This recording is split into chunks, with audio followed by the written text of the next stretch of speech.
Bernadão vai roubar sua mulher. Vai embora, meu amigo, dar o pé, senão o Bernadão vai roubar sua mulher.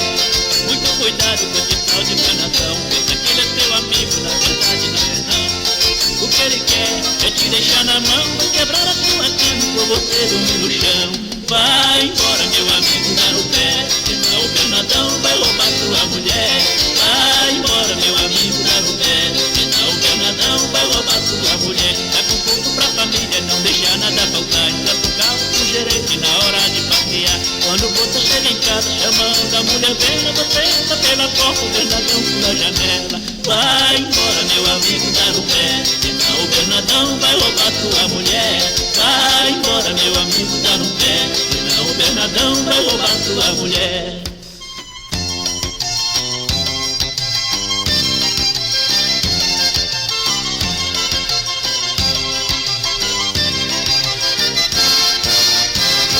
Vai embora, meu amigo, dar o pé, senão o Bernadão vai roubar sua mulher.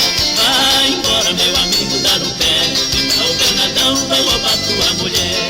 Se ele finge que é o seu camarada, aí ele chega, fica até de madrugada. Todo mundo tá sabendo que você não tá com nada, só você que até hoje namorou nessa jogada. Vai embora, meu amigo, dar o pé, senão o Bernadão vai roubar sua mulher.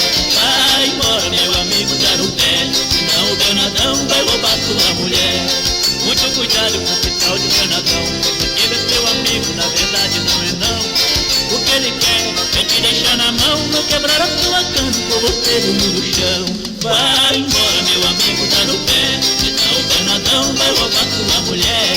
Vai embora, meu amigo, dar o pé, senão o Bernadão vai roubar sua mulher. Dá conforto pra família, não deixar nada faltar, empresta o carro pro gerente na hora de passear. Quando você chega em casa chamando a mulher velha, você entra pela porta, o Bernadão pela janela. Vai embora, meu amigo, dar o pé, senão o Bernadão vai roubar sua mulher.